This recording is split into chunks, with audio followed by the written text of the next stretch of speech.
Ya, selamat pagi. Nama saya Brian Jason Susanto. Saya dari kelas 10 MIPA SMA Yadika 10. Saya akan menjelaskan cara hidup bakteri autotrof dan heterotrof. Cara hidup macam-macam bakteri berbeda-beda berdasarkan karakteristiknya yang dimilikinya. Dengan mengetahui cara hidup bakteri, kita dapat mengambil banyak manfaat dari bakteri. Peranan bakteri cukup besar dalam kehidupan manusia, baik peran bakteri yang menguntungkan maupun peranan yang merugikan. Beberapa jenis bakteri memberikan manfaat dalam bidang industri, pangan, lingkungan, serta pengobatan. Poin pertama, bakteri saprofit mendapatkan makanannya dari sisa-sisa organisme yang telah mati dengan cara mengurai dan mengubah bahan organik menjadi bahan anorganik melalui proses fermentasi dan respirasi. Proses penguraian ini umumnya menghasilkan gas metana, karbon dioksida, asam sulfur, nitrogen, hidrogen maupun nitrat. Contoh bakteri saprofit ialah T. bacillus, dendrissificans, Escherichia coli, Clostridium sporaceus, Desulfurions, Methanobacterium ruminatum, dan Methanobacterium amelianski. Nah, yang kedua, bakteri autotrof adalah bakteri yang membuat makanannya dengan bantuan dari cahaya matahari melalui proses fotosintesa.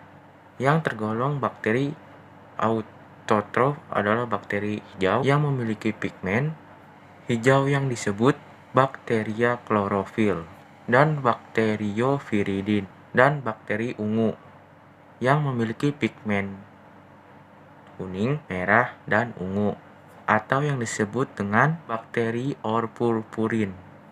Faktor yang mempengaruhi kelangsungan hidup bakteri. Dalam pertumbuhannya, bakteri memerlukan kondisi lingkungan yang mendukung. Namun, bakteri dikenal dengan nama organisme yang cerdas. Dengan kata lain, bakteri memiliki kemampuan yang cukup tinggi untuk beradaptasi dengan berbagai kondisi yang sangat tidak optimal bagi organisme lain. Tiap jenis bakteri memiliki karakteristik sendiri dalam hal cara hidup dan tingkat kemampuan beradaptasi dengan lingkungan. Supaya bakteri dapat tumbuh dengan optimal, bakteri membutuhkan beberapa nutrisi dari sumber makanan, energi, dan lingkungan yang sesuai. Berikut adalah beberapa faktor yang mempengaruhi kelangsungan hidup bakteri, menguntungkan maupun yang merugikan. 1. Ketersediaan nutrisi. Setiap bakteri memiliki kebutuhan nutrisinya sendiri-sendiri. Bakteri autotrof membutuhkan garam anorganik, karbon dioksida, dan air untuk pertumbuhannya.